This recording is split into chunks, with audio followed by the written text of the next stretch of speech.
Hey ladies and gents, this is Isdwiz here with a review of Kkurzog. I did an earlier video where I did an unboxing and I concentrated on his box and talked to you about the fact that when you get these figures you need to either soak them in warm water, hot water, or you need to hit them with the hair dryer or both to make sure that the joints don't break, because you know, the weather's getting a bit colder, and when I got this figure, even though I'm in California, it was cold enough that some of the joints were stiff and the plastic was hard, and I really had to take my sweet time going through and loosening up the joints and warming everything up, and, you know, giving him a bath and just gently working the joints, because the other thing that happens is sometimes you get a little paint on the joints, so that makes them a little sticky.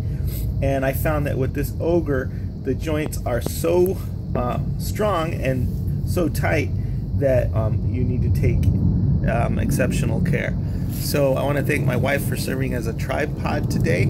She has to do that because she forgot to bring the tripod. What happened? Oh, that's good.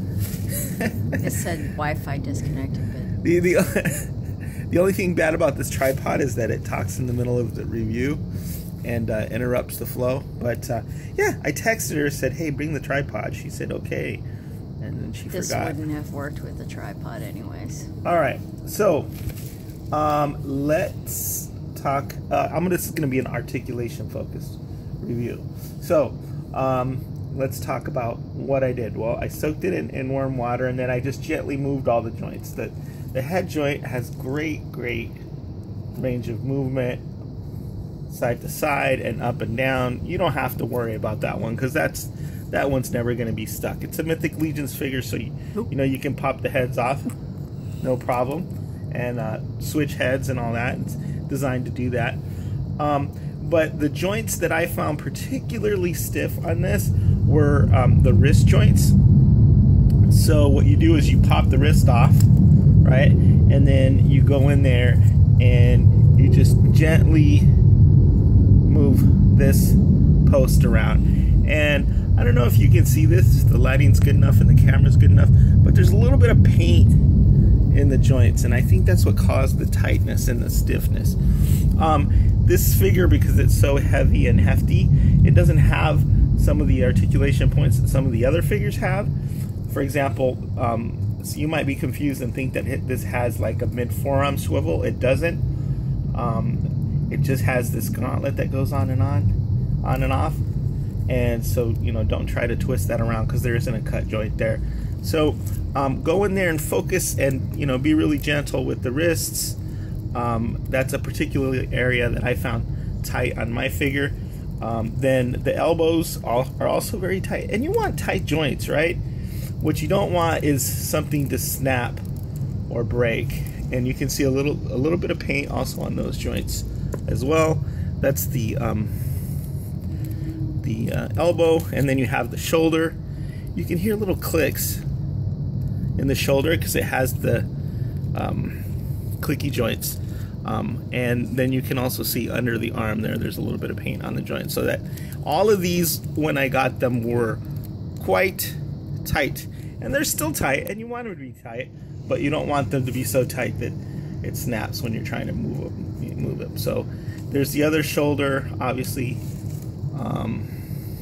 Worked that out, and the elbow. So, and what I am noticing is that on all these joints there is a little bit of paint right there, which it isn't really needed, because these joints are practically the same color as the figure, but still you will get some paint in there which will flake a little bit, right, as you move the joints around. And that's fine, and that's good, because like I said, you can tell the joint is the same color. So this has the same gauntlet as the other side. It's got the same hand with the wrist swivel, and it's got 4 fingers. I thought that was really cool. I really love the paint on these guys. The other thing to mention is the ab at the waist, there's quite a bit of motion back and forth, and then the ab can crunch quite a bit there. So we did a earlier review that we had to scrap because my wife kept laughing when I showed underneath the skirt. So we'll see if she can hold things together, because I opened up the skirt and was talking about the ball joints in here, and she thought that was funny for some reason. You can see the dentins right there. These were also tight, so I loosened those up with hot water. Hear that click? Right? And then it goes back and forth like that. So, you know, I don't normally look under figures' crotches like that, but I thought it was important to show you how those joints work. And like I said, again, be careful with that joint, loosen it up, be gentle with it. You know, the knee also very tight, and you can swivel, and of course have that range of motion. Now, the other joints that I found particularly sort of stubborn, and I had to soak in hot water twice actually, were the ankle joints. Just be patient with those. You got the swivel there, and this part right here, and you have the rocker ankle.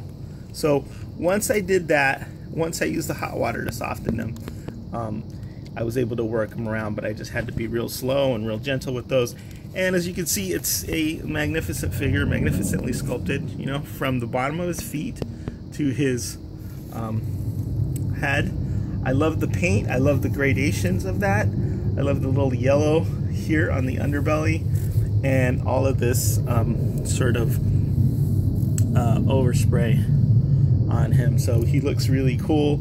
These bony protrusions here from his gauntlets and the bones down here are particularly well done. I really like the hair, or the soft goods loincloth as well, but you have all these gradations and all this shading that makes the bones look really, really good. These look like leather, and just everything about them is cool. Now, you can pop the joints off of these. Like I already showed you how to pop off the hands. I'm not going to pop off the shoulders, the legs, and all that. But I'm not going to play around with that too much. I really like him just the way he is. I don't see why anything on him would need to be changed. But there are other ogre size figures coming. This is the first one. So I'm doing an Articulation Focus review, and I just want all of you guys to know that you really need to be patient. You really need to be gentle with it. Here is the weapon that I got. It's very, very nicely painted. Really looks metallic. Very light plastic though. Stiff and hard, and it's pokey enough that you can poke your eyeball out with it. But that's a very, very cool accessory to have. I don't have my other figures yet because I'm waiting on those, but I wanted to get this review out to you guys. So enjoy Kkurzog. I think he's a great addition to the line. He's a lot bigger than the other. Yeah, and thank you for mentioning that. My tripod says that this figure's a lot bigger. He towers over them. He's supposed to be 9 foot tall. So an ogre is related to goblins and orcs, but he's just a big bruiser. So a regular Mythic Legions figure is going to go up right about his nipples, maybe a little bit higher than that. So, all right. Thank you very much for your service. Is the Wiz signing out, and say bye-bye? The tripod says goodbye. Is the Wiz signing out.